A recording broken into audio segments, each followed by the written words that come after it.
What's going on, everybody? Welcome to the Upper Hand Fantasy Podcast. This is Faraz Siddiqui. I'm not here with Zach Rizzuto today. Zach Rizzuto is a little under the weather, a little congested. He didn't want to bring all that to the podcast today, but I got Joe Volpe. If you're an OG listener to the Upper Hand Fantasy Podcast, you know exactly who Joe Volpe is. He is the creator and founder of Fantasy Football Analyst over on Instagram. You got to go check out that page. Recently hit 100,000 followers. Clap, clap, clap, clap, clap, clap. Congratulations on that, Joe. How you doing, man? Doing good. It feels like the glory days, when we would kind of jump on these things together. But Man. you hit 100K before me. I'm just trying to be like you. That's it. Oh, you're so sweet, man. Yeah, and you know what? It is like the glory days, dude. We used to do this all the time.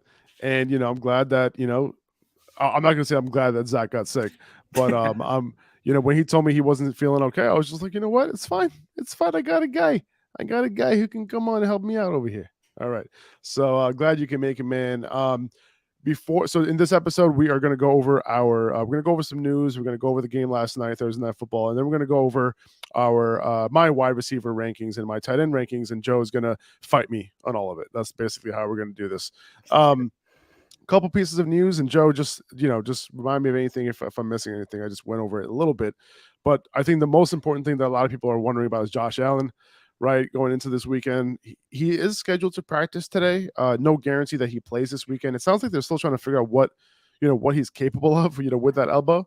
But it also could be some gamesmanship, right? Like, so the Vikings keep preparing for Josh Allen for as long as possible, even if they know that they're not going to play him. If Josh Allen doesn't play, like, I'm not downgrading Stefon Diggs by a whole lot, and I love Gabe Davis's matchup too. Even though, like, I don't have to play Gabe Davis, but I'm not opposed to starting him if he's one of your better players. Yeah, and I mean, we've seen Case Keenum keep two fantasy wide receivers at the same time in the past before. He's done it in the past. I think was that with Stefon Diggs and Adam Thielen in Minnesota, if I'm not mistaken. Case Keenum was the one who threw that miracle touchdown to Stefon Diggs. Remember that? Was that to make the playoffs? Or was that in the playoffs? I think That was the in the divisional. playoffs. That was the the divisional championship round. game, and I think they got knocked off by the Eagles, if I am Yeah, not mistaken. dude. So yeah, you got that connection going. You know what I mean? Yeah, so he's already got the connection with Stefon Diggs. Just to, let's see, about 10 minutes ago, Field Yates kind of put out a tweet that Josh Allen was not on the field during the open media portion. Seems like no practice. And he says Case Keenum will likely start against the Bills on Sunday. So, there we go. I mean, for Thank the you, Bills. Joe. Thank you, Joe. So there you go. It looks like it's going to be Case Keenum time against the Bills. According to a pretty reputable source right there, Field Yates. So yeah. So I'm not, and we'll get into Stefon Diggs when we start, talking about our wide receiver rankings.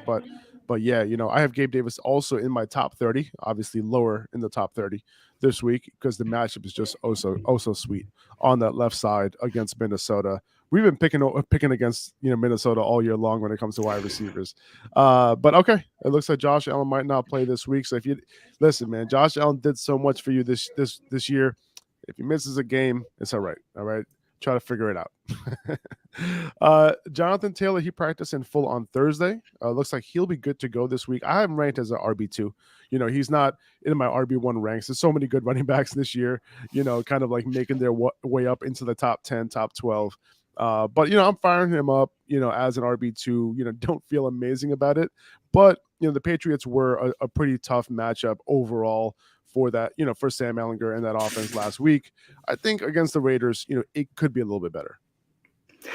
Yeah, I mean, and the thing too is that no Nyheim Hines there, so his receiving upside does go up as as much as it can in an offense with Sam Ehlinger. And I think what's also notable here, obviously, the Jeff Saturday news, him being the new interim coach for the Indianapolis Colts, but they also have a new offensive coordinator who has not called plays in the NFL. So when you have a new coordinator on a team that's never called plays, you're going to resort to running the ball and getting the ball into the hands of your best players, which is Michael Pittman and Jonathan Taylor. So I would not be surprised if they just kind of ride JT the entire game. So yeah, I get the RB2 because the touchdown upside and the big play upside just really isn't there on this offense, especially with the offensive line. But I do think he's going to see a lot of touches. Yeah, and one thing I mentioned yesterday, I think it was on the pod. Yeah, when we were talking about our running backs on the podcast yesterday, I mentioned that Jeff Saturday being an offensive line guy, like hopefully, well, he's not an offensive line guy, he's an offensive lineman, right? Yeah, Like he was actually a lineman, right? So like, you know, hopefully he understands that since they have a bad unit, that one way to overcome that is by using their running backs in the passing game, right? And that's the hope, right? Because we know how much more targets are worth than carries, when it comes to fantasy, especially in PPR leagues, right? So yeah, so everybody is looking forward to a good Jonathan Taylor fantasy week. We haven't seen it since week one. After week one, we're like, oh man, here we go. Jonathan Taylor, number one pick, really worked out. No, it hasn't. And that was against Houston. So, it doesn't yeah. tell you a whole lot, right? All right, moving on. JD McKissick, he didn't practice on Thursday. Why is that relevant? Because you can fire up Antonio Gibson as I would say, mid to low end RB2 this week, because he's going to have a 3-down role. Obviously, he won't be the only guy on early downs. He has a guy, sharing that role with him, but he'll get all the passing down work. And, we've seen, Taylor Heineke kind of pepper him a little bit in the passing game, very high targets per route run. I doubt McKissick practices today, and there's a possibility I can see McKissick, potentially landing on IR, if that injury is relatively serious. Especially in a season that kind of feels all but lost for the Commanders, especially if they lose on Monday, or rather when they lose on Monday, at least I think. But yeah, Gibson's kind of been their guy. They wanted to make Brian Robinson a thing. They trying to force him the ball on the ground, but he just really kind of hasn't been okay. So my suggestion would be, as they are continuing to do, just keep getting Antonio Gibson involved. They're trying to bench him, but ultimately it's not coming through. It's not been working for them. I wouldn't count on Keenan Allen playing this week. He hasn't practiced yet. He's not going to play. So keep him on your bench and keep hoping when it comes to Keenan Allen. Darren Waller was placed on IR. So was Hunter Renfro. We kind of saw this coming for these guys. How are you looking at Mac Hollins rest of season? He should be rostered, right? Yeah, he should. And, this is a very inconsistent offense, not only in how many points they score and how fluent they are, but in who they use. One week, Devontae Adams has one target. Another week, he is just the only way they move the ball on offense. Josh Jacobs one week is getting 30 touches. Josh Jacobs next week is not usable. So it's a very inconsistent offense. But in terms of just a desperate flex and a depth wide receiver, Mac Hollins could be your guy, especially in an offense, as you mentioned, no longer has Darren Waller, no longer has Hunter Renfro, and with the season being lost, that could be a potentially season-ending IR placement. Yeah, for sure. Especially for the fantasy season, that could potentially it's over for them in their seasons. What a lost season for Hunter Renfro, though, huh? Like he had such a good season last year. And the guy who has been, producing all these slot receivers in New England comes over, and like the slot wide receiver who's destined for an even bigger breakout couldn't do anything this entire year. Unbelievable. DeAndre Swift hasn't practiced in full yet this week. It's hard for me to trust him, right? He can be efficient. Like he had 5 touches last week, still had 50 yards. But still, man, like I'm only starting him this week if I really need him. If I don't have any other like real options, like I get the upside. I mean, I get like the fact that he can be efficient, but this is not good vibes. Only 10 snaps last week. Yeah, and I'm a little more hopeful on DeAndre Swift. I mean, as you mentioned, he turned 5 touches into 8 points, right? Like he had 4 catches, 40 yards, whatever it ended up being. But Jamal turned 24 touches into 10 points. So, and you look at the difference between the efficiency of Swift and the efficiency of Jamal, who's been a little inconsistent, as opposed to Swift, who, as we know, when he gets that full workload, he is that guy. The Chicago also has a terrible defense, as well as Detroit. There's going to be points flying all over the field in this matchup, and especially in the red zone is when they have been using Swift sparingly. So I'm okay with firing up Swift this week. He's averaging 1.7 fantasy points per touch over the last few weeks, which is great. So yeah, again, he's going to be involved in the passing game. The team did say they want to get him a little more involved this week. We'll see how true that is, but it's tough to kind of have your first round pick on your bench. You know what I mean? Yeah, it really is, man. And he's been on that bench for a little while now. But Thursday night football, let's talk about last night's game real quick before we get into our wide receiver and tight end rankings. The Panthers they surprisingly had full control of this game throughout. Right, I personally didn't see this coming. They were at home, so that I could see that. But the story of the game was Diontae Foreman, 31 carries, 130 yards, and a touchdown. There was no split on early downs between Foreman and Chuba Hubbard.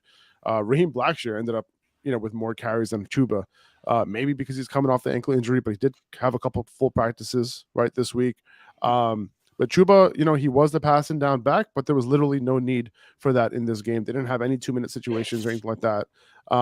But then the Panthers only dropped back to pass the ball 19 times, with I think only 15 attempts or something like that. So, looking at the next few games to see if the Panthers can be in like neutral game scripts at the very least for Foreman to continue to get work. Like he couldn't get that done against Cincinnati last week, right? And he was taken off the field, played less than 50% of snaps. Next week they have Baltimore, followed by Denver, and then the bye. Baltimore might be a little bit of a tough test, but like who knows? Like, they don't have the weapons. Like, will Lamar be able to just get it done and score and just kick their ass? And then they can't have Foreman on the field, getting all that volume.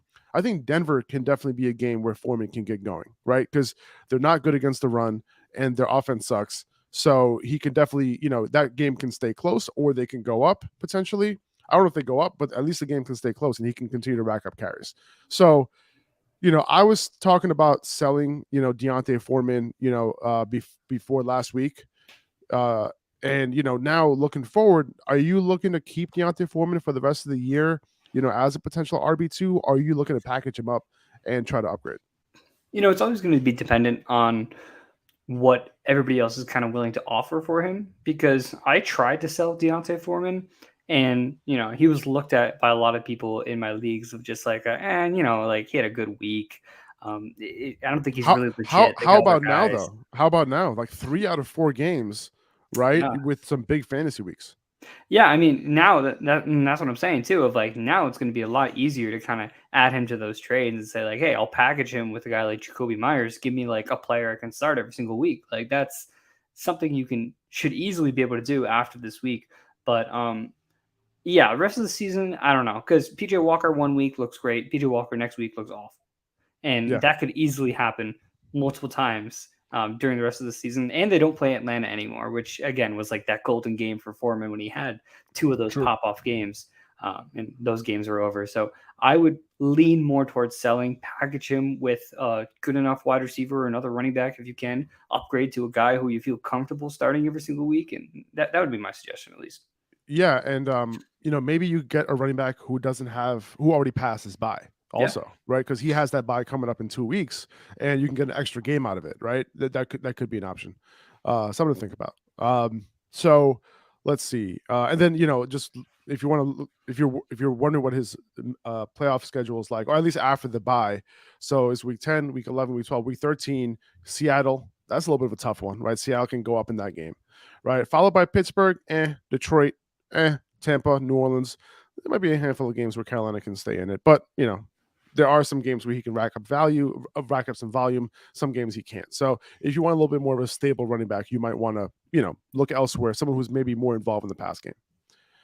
Let's see. The running back rotation for the Falcons last night, dude.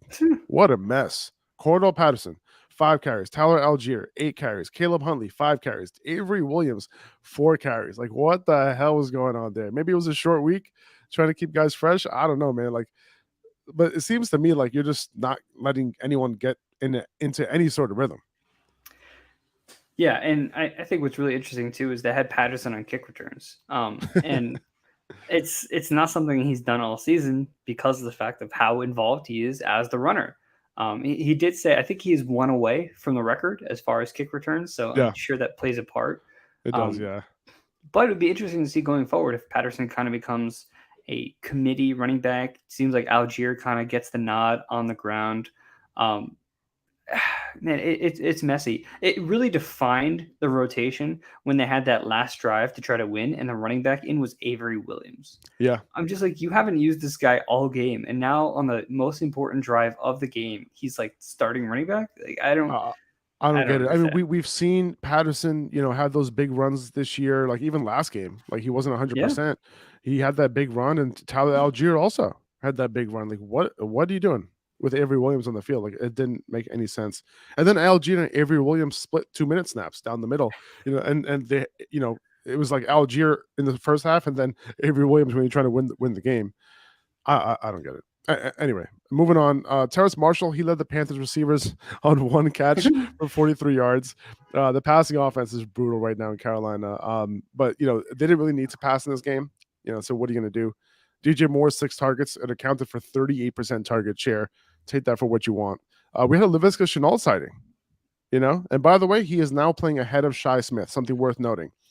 He had a handful of touches, both in the run and pass game. So, another guy who this coaching staff might be able to unleash a bit, right? Maybe his dynasty value can revive, at some point, right? But the fact that, they were able to revive Terrace Marshall a little bit, they made a trade for Laviska with the old coaching staff, but maybe this new coaching staff will actually play him and figure out how to use him. Maybe. Yeah, and that's the hope. I got Laviska rotting on some of my dynasty benches right now, so that'd be really nice to see him start getting involved.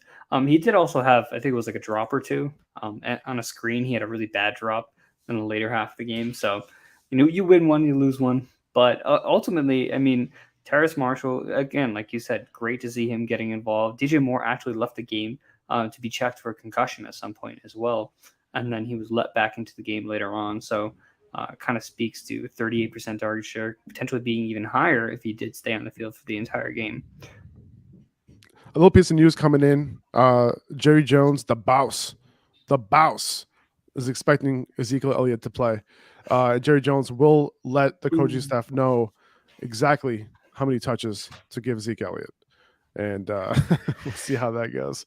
It's funny, man. Like, one thing we talked about, with Zach, over the past week or so is that, Tony Pollard, he's not the every down back handcuff we thought he was, right? Like he played less than 50% of snaps last week without Zeke. And that was really disappointing.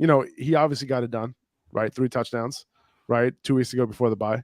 But it was a little disappointing that he wasn't an every down back. And yeah, sure, he got it done, but like, this is not the same guy we thought he was with Zeke out. Yeah, and I think what's good about that though, not that it's good that he played less than 50% of the snaps, but he is getting the key opportunities in the offense. Yeah, so like agreed. As opposed to being in the red zone, it would be Zeke. It's Tony Pollard. And my confidence in Pollard in those situations playing 50% of the snaps as opposed to Zeke in those situations playing 70 or 60% of the snaps. Like I'm taking Pollard all day, even for if sure, it's 50%. 100%, and that's one of the key differentiators there, right? Is that he's the goal line back when Zeke is out, and when Zeke is in, Zeke is the first crack at it. But yeah, if you're comparing those two guys, for sure, Pollard, is definitely who you would prefer, just because he's going to be more efficient, the big play opportunity and all that. But he was a guy that you thought that, all right, cool, like if Zeke goes down, I have a top 5 running back, but even though he produced like one last 2 weeks ago, it doesn't look like he's going to be that guy, unfortunately. Yeah. But all right, let's move on to our wide receiver rankings now. I have Tyreek Hill at number 1 against Cleveland. He's played 9 games this year. He has over 140 receiving yards in 5 of them. 140, guys. 140. He's averaging 23 PPR fantasy points per game, despite scoring only 3 touchdowns this year. It's crazy to say, but those touchdowns are coming. He's due for a positive regression, and he's scored 23 fantasy points a game. Are you kidding me? My goodness, man. Dude, that's like I think that's my least favorite saying, positive regression. Oh my God. I hear it on Twitter all the time. And it's like, people hate it. People hate it. And I love saying it because everyone hates it so much. It's like, hey man, I don't care. Like, some people are like, hey, why don't you say progression? And I just tell them, because it's not the same thing. It's not the same thing. Those are 2 different things. It's so true. Get out of here, Joe. I got Justin Jefferson at number 2 here against Buffalo, followed by Jalen Waddle, followed by AJ Brown at 4, and then I have Stefon Diggs and Cooper Kupp. And I normally have Diggs and Kupp in the top 3, but this week I like Waddle's upside and AJ Brown's upside more, just given the fact that Diggs and Kupp are both likely going to be without their quarterbacks, right? Still top 6 plays at wide receiver for me, but Jefferson, Waddle, AJ Brown, and the latter 2 especially, Waddle and AJ Brown, they have pretty solid matchups this week. Yep. And I just prefer them by a hair over those 2 guys without their quarterbacks. Yeah, I mean, I'm looking through this. First of all, very pretty. Wrong way. This is gorgeous, like setup. Hey, this is all Zach right here, man. All Zach. Oh, man. I should have took credit, like say I'm Zach this week. But do you change your rankings at all with Case Keenum? Do you keep Stefon Diggs at 5, or you made that? Yeah, no, like you said, in mind? these rankings are with Case Keenum in the lineup. So like I normally like if let's say Josh Allen was playing this week against Minnesota, I would probably have Stefon Diggs at number 1. Yeah. Overall this week. But yeah, I do have him at 5. Are you not as high on him as I am? No, I like Stefon Diggs, especially I think this is his first game against Minnesota. Revenge game. Revenge game, right? Because Against the team that did not use him to his potential, right? yeah. So there's going to be a lot of extra motivation in this game, and as you mentioned, this Minnesota secondary is definitely not good. So no matter who the quarterback is at this point, I'm fine with throwing Stefon Diggs as the top 5 wide receiver this week. AJ Brown, you mentioned against Washington. I mean, they have the worst. Quite possibly the worst secondary in the entire league, and they lost William Jackson, who again was like a really bad part of that secondary as well. So AJ Brown, definitely a guy you can fire up. He's bound for a big game. Tyreek Hill, Jalen Waddle. Where do you have Tua ranked this week? I mean, for these guys to both be in the top 3, we've seen it happen before multiple times with both these guys. But where do you have Tua ranked? I have Tua ranked at like 8 or something like that. Like I don't necessarily correlate, the quarterback play because Tyreek Hill just hasn't been scoring those touchdowns. Yeah. Right. So like Hill has been getting it done. Top 2, top 3 wide receiver, on a points per game basis, and that's without touchdowns. So like, Tua is really going to get the points when he scores touchdowns, not really on those passing yards. Yeah. So if Tyreek Hill was a touchdown scoring machine, then yeah, I feel like Tua, would have to be with these 2 guys in the top 3. You kind of have to have Tua, in the top 5, right? But I have Tua pretty high this week. The only thing is that wide receivers have done well against Cleveland for PPR fantasy points, but quarterbacks have struggled against Cleveland. They've held some quarterbacks. Yeah, man. A lot of these quarterbacks, decent quarterbacks, haven't had good games. Like they limited Lamar Jackson. They limited a bunch of guys. So, I'm tempering expectation on Tua and him like actually throwing touchdowns this week. Yeah, no, I like the rest of the look of this, especially Justin Jefferson kind of being up there. He bounced back a little bit to see how involved TJ Hockenson was and to see kind of like what he offered to this offense. I don't think it's going to be a one-piece offense anymore where it's just like Justin Jefferson or maybe Adam Thielen, Irv Smith kind of doing his thing, whatever. Obviously, Dalvin Cook's always a threat, but to have another legitimate receiving threat next to him is going to open things up in the red zone for him as he scored last week. So first time since week 1. 100%. He had that regression coming as well. He didn't score since week 1. He finally scored. I was calling. We were talking about it before last week. I'm like, he's getting 4 touchdowns this week because after seeing AJ Brown, right? And it happened to Joe Mixon, right? It ended up happening to Joe Mixon, not Justin Jefferson. But somebody to keep an eye on because there's some touchdowns owed his way as well. I have Devontae Adams at 7 against Indy. Hopefully he gets targeted the way he was targeted last week. Yeah. He had all his production in the first half of last week, and then Derek Carr just turned into a pumpkin, and they couldn't do anything in that second half. The matchup is okay against Indy. I'm too worried about it. I mean, like Indy has limited wide receivers for the most part this year, but they haven't really gone up against like really, really good wide receivers like Devontae Adams. So not really too worried about it. DeAndre Hopkins at number 8. I really like his matchup this week. Jalen Ramsey likely won't be shadowing him. He hasn't shadowed this year. The last time these 2 went up against each other, he didn't shadow him. He only played against him on a handful of snaps. So, he should have most of his routes away from Ramsey covering him. And on that left side where Hopkins runs his routes from, the Rams have allowed the second most fantasy points to wide receivers. So, and we know that Cliff Kingsbury does not move his wide receivers around once he has it set. So, I think Hopkins has a little bit of an advantage this week against the Rams. Yeah, I agree. I do like Hopkins in this matchup. A lot of people might shy away because of the Jalen Ramsey matchup. Obviously, we saw what Jalen Ramsey did week 1 against Stefon Diggs, right? And that's kind of he's been better since then, but he got burned a ton by Diggs in that first game. So I think Hopkins definitely kind of has that upside. He's been getting a ton of targets as well. Rondale Moore doing his job in the middle of the field definitely has been helping him, and Marquise Brown coming back should help him even more. So yeah, I like the spot where you have Hopkins. I would put Adams in front of him, especially now, as we mentioned, Darren Waller and Hunter Renfrow out. If they really don't pass the Devontae Adams at this point, then I think they need to just, I know the trade deadline passed, but they need to like figure out a way to trade him off the team, because if you're not going to use him at this point, or back to Green Bay, like he failed his physical. I don't know. He's like 10 weeks in. right? But just give We it back forgot to to do Green his Bay. physical. We We forgot forgot to to do it. I think he'd probably be in favor of that as well. But yeah, I like where you have these two guys ranked. I have Amon-Ra St. Brown at number 9 against Chicago. The line for this game is set at 48.5. You mentioned it, right? Like this game is going to be pretty high scoring. So, two bad defenses. I like that high target share that Amon-Ra has been getting, over 40% target share last week in a positive game script for the Lions. That's not going to happen that often to them. I expect that to turn into double-digit targets this week. I wouldn't be surprised if he had 12 or 13 targets this week against the Bears.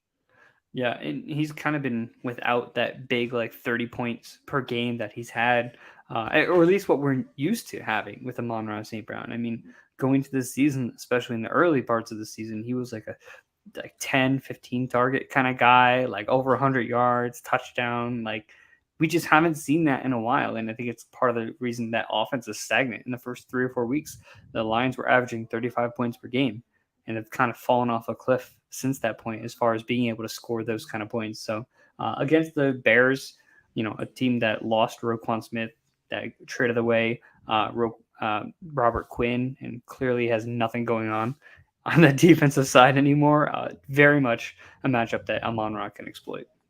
Are you buying Amon-Ra like I am everywhere? Yeah, I'm definitely buying him everywhere. And again, I really want to see what this offense looks like when Jameson Williams gets onto the field, and theoretically should be happening this year.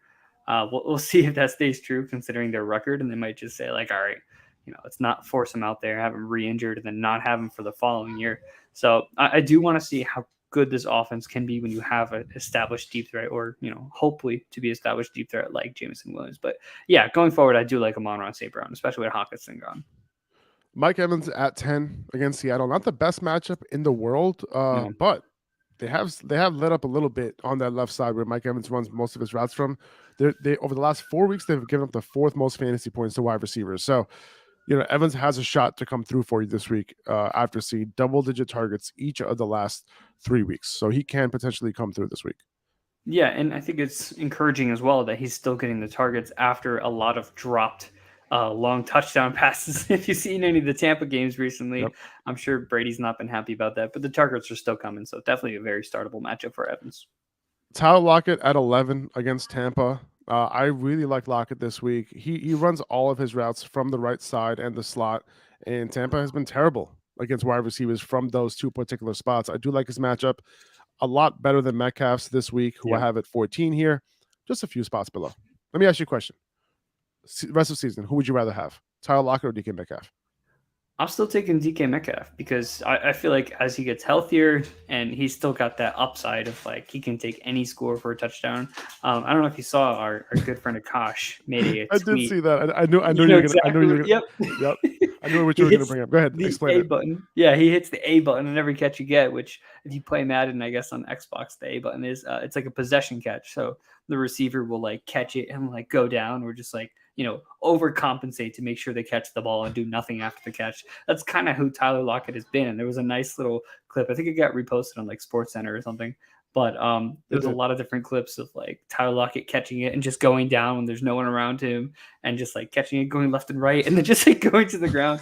So he's allergic to yak is what we're getting at here. And TJ Metcalf drinks yak for breakfast. So ooh, I like it. That yak juice. That yak juice. Yeah, that sounds not great. But but you know what I thought of when I yak juice. I'm gonna keep saying it because it sounds funny. What I keep thinking about is the Grinch, the cartoon Grinch. He has all these different he has the moose juice and the whatever, all this stuff. I feel like that's part of that. What the Grinch eats and drinks and all. Anyway, listen, I got kids. We're past Halloween. They're already watching Christmas movies. God. All right, so it is what it is. All right, I have Chris Olave at 12, and I moved him up a bit because I really like his matchup this week against Pittsburgh. Olave runs 75% of his routes on the right perimeter and the slot, and those are 2 spots the Saints have been terrible defending all season and over the past several weeks. They've given up the 4th most fantasy points out of the slot and the most fantasy points to the right perimeter. So I love him this week. And our partner, Preciser, also has his anytime touchdown percentage at the highest of any player in this game at 36.3% Nice. chance of scoring. That's even a little bit over Alvin Kamara. So there's a good chance that he ends up scoring in this game. I like Chris Olave. Let me ask you a question. Is Chris Olave the best receiver that you've seen in terms of rookies this season? Yeah, and it's unfortunate because we haven't really got to see too much of the other rookies. Traylon Burks, as we know, has been hurt. Drake London is kind of trapped in purgatory in this Falcons offense. Garrett Wilson, I think he's kind of in the second place here as far as being on the Jets, and kind of, especially recently after Breece Hall went down, getting a lot more involved in the offense. But yeah, Olave from the get-go has been like the guy as far as rookies go, and he's been killing it in that role. You know I'm so what's pissed. funny? You know what's funny about this? Like, What? it's possible that the guys who are the least productive out of the three guys you mentioned, the best wide receivers might be the least producing ones. Like, it's very possible. Like, I could totally see Drake London being the best receiver out of this bunch, right? Because he's doing a lot with very little. Especially early on in the year, like he looks like a legit receiver. And I'm really looking forward to reading Matt Harmon's. I think he just put out his midseason rookie report. Really? Yeah, he just put it out, I think, yesterday. So go check that out, guys. And you can also listen to the podcast too, Reception Perception Podcast, also here, with our partners at Odyssey. But you could check out that at receptionperception.com. I highly recommend it because that will really give you some insight in terms of like how are these rookies actually playing on a per route basis, and do they have a chance of becoming elite wide receivers in this league? So definitely go check that out. But yeah, no, it's interesting, man. Like I think neither Garrett Wilson or actually even Chris Olave, like Garrett Wilson didn't really get his shot, right? Because he plays in a run heavy offense with Zach Wilson, right? Yep. Obviously, Drake London hasn't really got his shot for obvious reasons, right? Quarterback issues. The coach doesn't want to throw him the ball. They only want to run the ball no matter what in any type of game script. And even Chris Olave to an extent, right? Like he's playing with Andy Dalton, right? Like Andy Dalton has been holding it down, but imagine if Jameis Winston was the quarterback right now. Yeah, like, he might be making some mistakes potentially, but Chris Olave might already have 1,000 yards by this point. You know what I'm saying? Like he's a gunslinger, and the amount of air yards that Chris Olave was getting with Jameis Winston was going to turn into some serious production. Yeah. All right, so let's move on to CeeDee Lamb at number 13 against Green Bay. I have DK Metcalf at 14, like I mentioned. Amari Cooper at 15 against Miami. Christian Kirk at 16. I really like Christian Kirk again this week. I loved him last week. He came through. I love him again this week against Kansas City. You got to think this game script is, in Jacksonville's favor, probably down early, right? Jacksonville's passing game, at least. Trevor Lawrence is going to have the slinger. The Chiefs are giving up the third most fantasy points to slot wide receivers this year. This is another plus week for Kirk. Kirk had that strong opening to the season, had a little bit of a lull, and now it's kind of popping back up.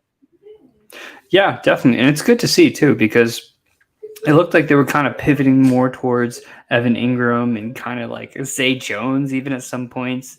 But when the offense is at its best, Christian Kirk is getting a high workload there. So it's again, big matchup for the Jaguars. And a lot of times what we see is from the Chiefs side. I mean, teams are scoring a lot of points against the Chiefs. Now they have a little bit of a healthier secondary. I believe they're who is it? Their corner who just came back. He's one of their best corners. He just came back from injury not so long ago. What's the name of that guy? Not Sneed. Fenton? No. It's in there somewhere. It's in my brain somewhere. Joe, I wasn't paying attention to just now. Yeah, I know. I figured. I wasn't paying attention to because I have my kids home from school. It's Veterans Day, right? Salute to all the veterans out there. But that means that the kids are home, and I am trying to record a podcast here. And sometimes it ain't working out, So like what I'm trying to do is I'm trying to like tell my wife to leave him outside, as our producer suggested. I think that's a good idea to leave him outside so the podcast is over. Give him a jacket, and hopefully they'll be fine. But anyway, go ahead. I'm so sorry. No, you're good. I just kind of emphasizing the point of these Jacksonville receivers are in a really good spot this week. Those receivers being Evan Ingram, Christian Kirk, and Travis Etienne, of course, being the receivers for the Jaguars. But But yeah, I mean, I like all these guys to have a pretty decent week. We'll Trevor see Lawrence. though. We'll see Yeah. if ETN gets more involved in the passing game, Yeah. right? Like he hasn't we haven't seen that connection rekindled, right, between Trevor Lawrence and ETN, from their days at Clemson. Hopefully we start to see that. I can see that happening this week, with the Chiefs, going ahead in this game. And on top of that, the Chiefs are allowing the most receptions to running backs, in the NFL. So Yeah. maybe ETN starts to get that going this week. He was seeing 5 targets. He saw a couple 5-target games, a couple weeks ago. So that could definitely happen again. Let's see who's next. I have Juju at 17. I had DJ Moore at 18. That didn't work out so well. Chris Godwin at 19. Josh Palmer at 20 against San Francisco. By the way, Palmer had a 24% target share from Justin Herbert last week. He lined up all over the place, from the slot, left, right, pretty evenly. So he's going to find his spots against this defense. I'm actually expecting the Chargers, to be down in this game. And Vegas agrees. The 49ers are favored by a touchdown in this one at home. Wow, that's pretty significant. And Palmer was good to see last week. He got that target share. It just seemed like he was dropping a couple passes. The efficiency wasn't totally there. But still, that was like their best way to move the ball between him and Eckler. Gerald Everett also had some passes. I saw a whole compilation of just Justin Herbert trying to make plays and his receivers just not coming through. So. Yeah. Honestly, like he's not a really good receiver. Like at the end of the day, like Palmer, like he's a good receiver, but he's not great. And he's being called upon to do a job that he's not. He's not an alpha receiver or anything like that. But he's being targeted, and it is what it is. Like I do like DeAndre Carter a little bit this week as like a desperate flex play. Because the 49ers have actually been the worst against slot wide receivers over the last 4 and 8 weeks. So he's someone that, if you're desperate in a PPR league, go ahead. Go for it. Yeah, and I have a league actually where sorry, quick. I have a league where I have DeAndre Carter starting because I also have kick return and punt return points in that league as well. And as far as I know, he does both of those things. So DeAndre Carter for me is actually a weekly start in this kind of situation where I have kick return and punt return points. Love it. Love it. Love it. I hate those kind of leagues. Like I cannot. I remember when, so we're in a league together, and actually me, you, Zach, a bunch of us are in a league together. Right. And, in that league, I remember when we were making the rules. This is our first year doing this league, and we were trying to come up with the rules and all that. And I was like, all right, listen, standard rules, PPR league, super flex, an extra flex, extra wide receiver spot, and that's it. And everything else, no kickers, no defense. Right? That's our format. And you were the only one who was just like, wait, no kick return yards, no punt return yards. What's up? How about IDP? Can you put IDP in there? And I get it. It makes it more fun. I understand for people who like that shit. But we're a bunch of basic bitches in our league, so we just decided to keep it pretty simple. All right, let's move on. Alan Lazard, I have him here at 21 without Romeo Dubs there. You have to assume Lazard keeps getting it done. You look at what he's been doing this season. Lazard's been getting it done, man. Like every single week he plays, double-digit fantasy points. He's averaging like 14 fantasy points a game, PPR fantasy points per game. So not bad. Solid wide receiver too. Debo at 22 here. You think Debo takes a hit with yet another weapon, Christian McCaffrey, like joining this receiving core? Yeah, so I mentioned on a video I think last week, but Debo is the wide back and Christian McCaffrey is the running receiver. So these guys complement each other so well to the point where they're both kind of the same role, and Christian McCaffrey is more so guaranteed those touches. So it sucks. It kind of sucks for Debo. It's like I can't think of another running back that would have affected Debo more than a guy like Christian McCaffrey. Right. So it's unfortunately we're going to see his production kind of dip off. He is still a giant play waiting to happen. Right. And so which is why it's always hard to keep him out of your lineup, right? You got to have him in your lineup, period. And me ranking Lazard over Debo is like, really, but yeah, like I just expect him to get the targets. Yeah. And before, like I mentioned this in the offseason too, of like before last season, there was a legitimate question of who the wide receiver one for the San Francisco offense would be, whether it was going to be Brandon Ayuk or Deebo Samuel. And now we're at the point where Brandon Ayuk has more established himself as like the go-to receiver, and Debo's kind of this utility gadget, do-it-all kind of guy. And Yeah. now that Christian McCaffrey can kind of take a little bit off that plate, is Debo like, is he established enough to kind of be the number one wide receiver for this team, or are we going to see Brandon Ayuk kind of keep that role? Yeah, and my feeling is that in most games, unless the 49ers go down in games, it's going to be pretty distributed, Yeah. right? And that's kind of what I'm expecting it to be. It's distributed between Debo, Ayuk, Kittle, and Christian McCaffrey. But Christian McCaffrey, it's like if McCaffrey gets 5 or 6 catches, you're relatively happy. You know what I'm Yep. saying? But you're not necessarily happy if that's Debo. You know, you kind of want him to do a little bit more than that. But, you know, it is what it is. At 23 here, I have Terry McLaurin, who will likely be shadowed by Darius Slade. Not the best matchup in the world, but not one I'm necessarily benching him for. Taylor Heineke has still been supplying him at a 20% target share over the last 3 weeks. So solid target share. You know, I had McLaurin, you know, barely in my top 30, you know, in the first 5-6 weeks of the season. And now once Heineke took over, he's really been targeting him a lot. A little bit of a down game for him last week.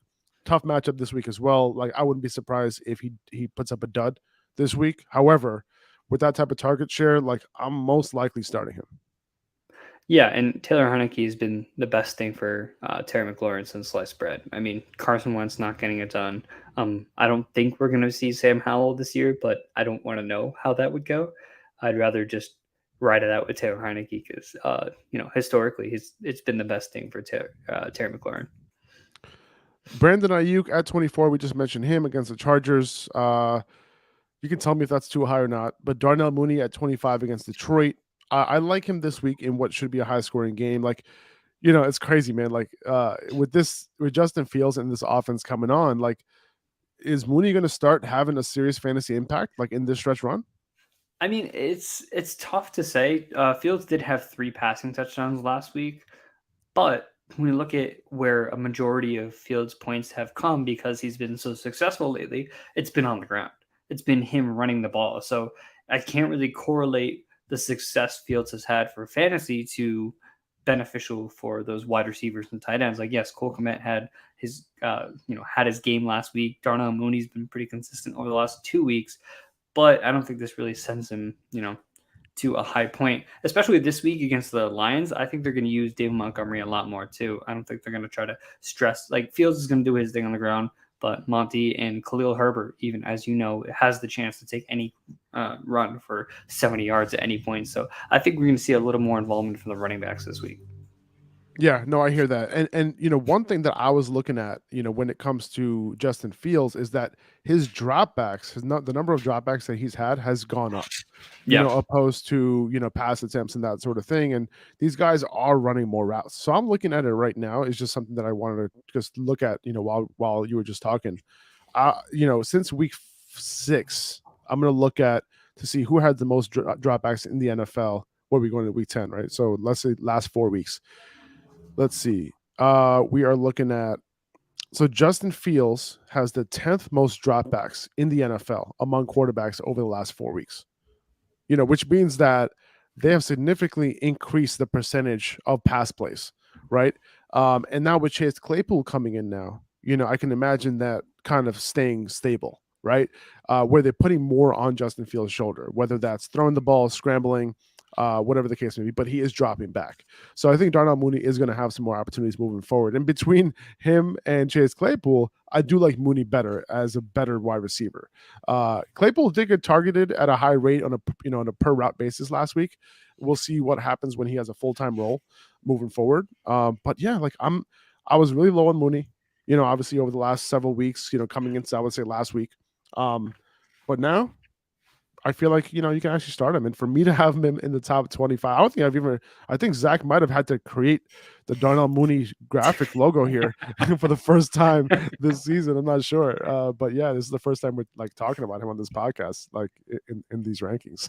Yeah, and I think it's interesting too because last year, like Darnell Mooney had his best games when Allen Robinson was unofficially being used as a decoy on that offense. So kind of having that other guy opposite of him in being Chase Claypool, it looks to benefit him early on, and hopefully we see that continue. Yeah, we'll see. Let's see. Who else do we have? We got Devontae Smith at number 26. We got Diontae Johnson at 27. Jerry Jeudy at 28. Gabe Davis and Rondell Moore rounding out the top 30 here. I like Devontae Smith's matchup this week, but his target share has kind of been all over the place. Jalen Hurts has really been favoring Dallas Goedert over the last 2 weeks since their bye. And, let me ask you a question, man. Like, Devontae Smith has been underperforming a little bit. Is he a buy to you? I think it's very matchup dependent. I think it's very much right. When AJ so Brown it seems like the answer is no then. Yeah, because I know the Eagles have a pretty good stretch going forward. So he is either a hold or, the second he had, like if he has a big game against Washington, I'm going to assume it's going to be off like 1 or 2 plays where it's just like a 50, 40-yard pass. If it's that kind of game, I'm going to sell him right away. I like it. So, and Diontae Johnson, right, he has that high floor. Well, kind of, not really, kind of a high floor. He has a floor. Yeah, he has a floor. 27% target share this year. He's averaging 9.5 targets per game, but the upside hasn't been there for him. And am I ranking him too high? Like, is this appropriate? Like, it's a good matchup against New Orleans. Like, are you playing guys like Jerry Jeudy, Gabe Davis, Rondell Moore over Diontae Johnson? And I'll say this, because I know you want to start Rondell Moore over him.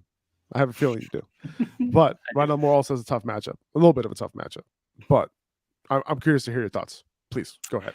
Yeah, so for Diontae, I mean, has he really capped out with his targets and like in his target share? Like, we know he's capable of like, okay, he can go up to like 10, 15 targets. But what does that turn into as opposed to 6 catches for 30 yards? Now it's 8 catches for like 40 yards. Like, I'm not all that excited about Diontae Johnson. And I think a lot of teams, what they do is after they buy, they kind of reevaluate their offense. Like Mike Tomlin's looking at this, and we already saw the comments he made about the running back room with Najee Harris and Jalen Warren. We're expecting more Jalen Warren going forward. But as far as his receiving room too, you lost Chase Claypool.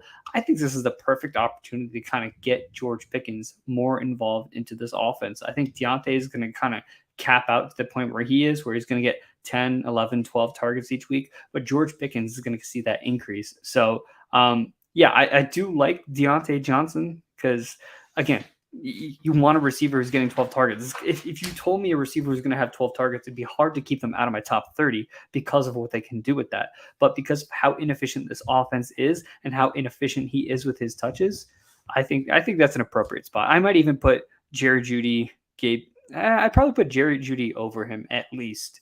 Me too. And I'm thinking about it as well. I think Jerry Jeudy, because he does have a good matchup against Tennessee's slot defense, that's a pretty good matchup. So Jerry Jeudy probably has a higher ceiling than Diontae Johnson, right? Yeah. So I would say that, I think I might agree with you there. Let's move Jerry Jeudy up to 27. Let's move Jerry Jeudy above Devontae Smith. Well, go ahead, Mike. Do it, Mike. I don't know. Devontae Smith? Do it. Just move it right now. Let's move it. Let's see it. Let's see it happen in live from Upper Hand Fantasy Podcast. We're moving it live. Maybe above Devontae Smith. Maybe not. Yeah, I can see it. Because Jerry Jeudy, with the work that he's been getting lately and the work that Courtland Sutton hasn't been getting lately, if he's truly the wide receiver one of this offense right now, I think Jerry Jeudy kind of belongs more so in that like 24 right behind Terry. Putting him, in front of Brandon Ayuk. Because again, the upside of Brandon Ayuk is great against the Chargers, but it could very well just be Christian McCaffrey. It could be George Kittle. It could be, So I think there's no floor for Ayuk as opposed to Jerry Jeudy to being the number one. I think he belongs at 24, to be honest. You know what? I wouldn't be surprised if Sutton makes a comeback. I really wouldn't. That's something. But I'll say this: it might not happen this week though, because Tennessee has been locking down number one wide receivers. Like they literally doubled team, like every number one wide receiver that goes against them. Once Stefon Diggs destroyed them on Monday Night Football, that was it. Since then, that was it. They refuse to let any number one wide receiver on the outside do their thing, and they've locked down everybody. So Jerry Jeudy out of the slot, it might be a good option this week. All right, Gabe Davis at 29, Rondell Moore at 30. Rondell Moore, go ahead, start him. He just has a little bit of a tough matchup. Hopefully he won't see too much of Jalen Ramsey all game long out of the slot, but not as good of a matchup as he's seen over the last couple of weeks. Yeah, but he's been getting the targets. All right, let's move on to tight ends. Ooh. Travis Kelce at number 1, followed by Dallas Goedert. Yeah, no argument there. Good. Followed by Dallas Goedert and Zach Ertz. That's like tier 1 and tier 2 right there, and then T.J. Hockenson. is he entering that tier 2 after He his is. first week with the Vikings? 85% route participation, 27% target share, caught all 9 of his targets. The dude made an instant impact like 4 days after joining the team. Yeah. They knew what was going on. Like, they brought him along and like, all right, that's it, man. You're in. Call me crazy. I'm putting TJ Hockenson at 2. I think if this is truly, and I don't want to try to overreact to that first game, but like you're trying. But I'm trying, you know. But but TJ Hockenson on his debut had 9 out of 9 catches off 9 targets for 70 yards. It's the most targets a Viking tight end has seen since I think 2018 or 2019 with Kyle Rudolph. And then on top of that, he played 91% of the snaps. The next highest game as far as a snap for a Vikings tight end this year was Johnny Munt in week 1 at 65%. Like, this is legit. You mentioned the route participation rate. He is the number 2 on this offense, and the offense is more efficient because of it. They traded for him for a reason. So I'm going to put TJ Hockenson at 2. I think he's going to be a huge part of this offense. This was only week 1 on a new team, and he had less than a week to prepare for this game, and he still had 9 targets. So give him an extra week against the Bills. I think we're definitely going to see TJ Hockenson coming in at 2. The reason why I moved back to the wide receivers real quick is because we got a comment in the chat. AJ Ramos is asking, no Pittman, sad face. Teary sad face. And it's true. I moved Michael Pittman out of this range. Yeah. But let me ask you this question. Who are you starting, Michael Pittman or Diontae Johnson? They're going up against the Raiders this week. That's tough. I honestly might lean Diontae for the guarantee because I don't know what this offense is going to look like. Exactly. That's kind of how I look at it too. I'm starting Jerry Jeudy over him. I'm starting Gabe Davis over him because I like his matchup like crazy. And then Rondale Moore probably going to get the targets. Okay. Yeah. There you go, AJ. Okay. You were second guessing I was second guessing myself though. But you know what? That's one guy I was looking at when I was creating this top 30. I think Michael Pittman's probably at like 32. My rankings or something like that. So somewhere like he's still like a low end wide receiver 3. That's kind of how I have him ranked. Hopefully, moving forward. Listen, I'll say this: one bright spot for Pittman, not this past week, but 2 weeks before, was he had a 40% target share. Okay, like they didn't throw. Ellinger didn't throw the ball a ton, but when he did throw the ball, he was throwing it to Michael Pittman. Okay, last week a little bit of a tough matchup against New England, confused the shit out of him. This was not the NFL for him. It was like an AP class, in the NFL for him. So I wouldn't worry about it. Okay. Moving forward, let's go back to tight ends real quick. You mentioned TJ Hockenson being your new favorite tight end. Let's move to George Kittle at number 5. I'm not sure how much the 49ers are going to have to throw the ball in this game. Like I mentioned, in games like this, we might see a relatively even target distribution given all their weapons. So I have him here at 5. Gerald Everett at 6, given the lack of weapons for Justin Herbert. Everett had a solid 18% target share in week 9. I'd expect that to continue. And Greg Dulcich against Tennessee in a good matchup. I had Pitts at 8. 8 targets last night for Kyle Pitts. Only 2 catches for 28 yards. Only 1 catchable ball, and he caught 2 of them. Over the last 3 weeks, Pitts has averaged 8 targets per game. Unfortunately, he's only caught 3 catches per game. Not great. Not good at all. Not great. Oh, man. Oh, man. I have Pat Freiermuth at 9. Is Freiermuth too low? So I'll be straight up. Like I should have ranked him over Kyle Pitts, right? Obviously we can overlook the 2020 vision we have after Kyle Pitts, but are you ranking Freiermuth? This is a tough matchup against New Orleans, right? New Orleans did limit our boy Isaiah Likely to 1 catch last week. So should we be putting Freiermuth over guys like Dulcich, Everett? Yeah, I think it has to do with the target share too. And Pat Freiermuth, especially with Chase Claypool out, he's been getting consistent targets each and every week that he's actually been on the field. So I would arguably put Pat either, I guess 8, right? Because Greg Dulcich has been crazy consistent, and he's been crazy good. I'll be straight up honest with you guys. Like I didn't rank my tight ends until after Thursday Night Football. So like Kyle Pitts got locked in because I use Fantasy Pros to do my rankings, and they get locked in after Thursday night games. So what are you gonna do? What are you gonna do? I've been ranking. Everyone here knows I've been ranking Kyle Pitts outside my top 10 for every single week. But no, I hear you. Okay, so basically, Pat Freiermuth, you liked him over Kyle Pitts. I like him over Kyle Pitts, arguably over Greg Dulcich, but Yeah. I think that 7, 8, 9, the 7, 8 I spot is good. liked Dulcich's matchup against Yeah, Tennessee. That's one thing I did like, and I didn't expect Cortland Sutton to come back this week. So, or at least come back to fantasy production this week. Evan Ingram, I would have had him higher as well. Like I would definitely play Ingram over Kyle Pitts. However, wasn't so sure about his status, right? Because he's been limited all week with a back injury. It seems like he's going to play, and I like his matchup this week. Solid start against Kansas City. I would assume that he plays. Like we mentioned, the game script multiple times in this podcast, he could see some legit target share this week against the Chiefs. Yeah, I mean, it's a big matchup for them. For sure. Dalton Schultz at 11. I see his routes going way up after the bye. Like he's trying to get his knee right, but even without the knee right, Dak has been peppering the shit out of him on a per route basis. Over 30% targets per route run over his last 2 games. So if his route participation goes up past like 50 to 60% where he's been at over the last couple of games, and he's still kind of producing, he's gonna kind of go back to what we saw last year. It's very possible. Yeah, I like Dalton. I definitely put him top 10. I know you said you usually put Pitts out of there, but I'd probably put him over Pat and even over Dulcich. I mean, based on the usage that we've been seeing out of him recently.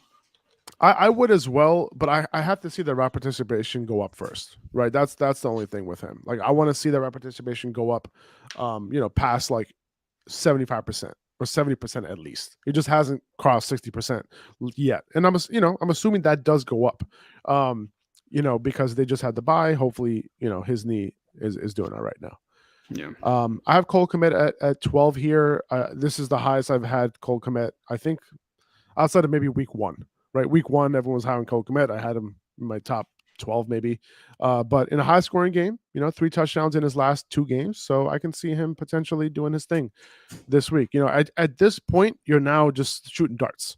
You're shooting darts at tight ends. Who gives a shit? Just put somebody in there and just hope for points, pretty much. Tyler Higbee, he fell off the face of the earth, right? His route participation has plummeted over the last couple of weeks. He was a top 6 tight end like maybe 4 weeks ago, and now you can barely start him, and I wouldn't start him. This is a great matchup, but it could be a trap. It probably is a trap because unless Higbee's routes go back up, I would not trust him in my lineup. Yeah, and look, he was like a borderline top 3, top 5 tight end in that first half of the season, and just lately he's completely fallen off, as you mentioned. Why? I don't know. Like clearly their offense is not better because of it. Yeah, but I don't know what's going on. I'm not dropping him just yet. Like I have him in one league. Matter of fact, I have him in the league that I'm in with you, and I have him on my bench. I'm starting Evan Ingram over him this week if he plays. Listen, like honestly, I'm gonna drop him after this week if I don't see that route participation go up. It's over with Tyler Higbee. Good to know. Drop. Good to know. Maybe I'll just trade him to you for some fab. Just give me a couple bucks. I just need a couple bucks.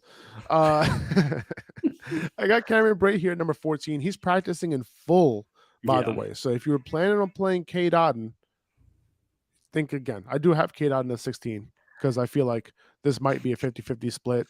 One of these guys getting a touchdown. Tom Brady likes his tight ends. Both these guys have gotten targets from him. Who knows? And then I have Taysom Hill. I kind of smack dab in between these guys because the randomness at some upside from Taysom Hill. Who knows? But we'll see what happens there. Throwing darts, Joe. And I think there's a dart you're missing on this top 20 list who kind of had a big game last week. Juwan Johnson, who with the upside he has to at least get that big touchdown. I think he deserves to be in the top 20 again with throwing darts. Like I had to start him last week in a couple of leagues, and he ended up coming through at the last second. So, well, you think Adam Troutman's return start getting more into that rotation? You think that affects it a little bit? That's the only reason why he's not here. Yeah, I mean, I don't know. I don't think he's really come on after Troutman got hurt, and like that's really when he started to like do his thing and become fantasy relevant. That's my only concern with him. Yeah, and I think even going into the season and like beginning of the season, the word was that Juwan Johnson was kind of edging out to be their guy, outside of Taysom. So I think he kind of keeps that role. But I can see it, especially given the fact that he's been producing with it, right? He's been a good red zone target, and Andy Dalton's been looking for him. And that's what makes me So think Cade Otton as well could probably mhm. move into that top 12, top 13 ahead of guys like Tyler Higbee, only because if you gain the trust of Tom Brady, that's valuable. That's Yeah, valuable to that offense. it's true. It's true. I hated Cade Otton as a prospect, but Me too. he's proved me wrong, I guess, because he's been producing as a rookie, which is like you can't. That's it. It's over. Like I'm wrong. But and you're right. It is a good matchup too against Seattle, right? Yep. So something to keep an eye on there. Noah Fant, even without a high route participation last week, he got it done. Yep. And he has a good matchup against Tampa Bay. Another decent dart throw, and then Mike Gesicki, Robert Tonyan, and Foster Moreau kind of rounding it out. Why Foster Moreau? By the way, Robert Tonyan, real quick, like his route participation has plummeted as well. Like it was Yep. going up, and we got some hope, and now it's coming down, unfortunately. So that stinks. And then you got Foster Moreau replacing Darren Waller. I wouldn't expect much out of there. Just you're kind of hoping for a touchdown, but without Hunter Renfrow also, maybe just maybe Moreau gets into that conversation of the top 3 target in that offense potentially. Yeah, I That's mean, it. it's so hard to even look at these and just kind of like rank these guys. Just roll your eyes at all these guys. And that's pretty much all we got, guys. We appreciate you listening. Joe, thank you, man. Thank you for hopping on last minute. Appreciate you, man. This is it's just like we're picking up from where we left off. Absolutely. Absolutely. Love it. Feels Love good. it. Feels good. Let us know in the comments if you like Joe better than Zach, and we'll go. Zach is gonna fucking hate me for that. I can't do graphics like this. That's the only thing. Oh man, hilarious. All right. Well, thank you everybody for listening to the podcast. We appreciate you. If you could, download the podcast, subscribe to the podcast on every platform, Apple Podcast, Spotify, and all that. Again, you can find Joe at fantasy football and fantasy.football.analyst over on Instagram. Don't forget the dots. And see him, go there, follow him, comment on his post, DM him. He probably won't get back to you, but just follow him there. And he has great content. He has really good content. He really stepped up his game this year. So make sure you check him out there. But anyway, I'm Faraz at Upperhand Fantasy on Instagram. I'll see you guys soon. Take it easy. Peace.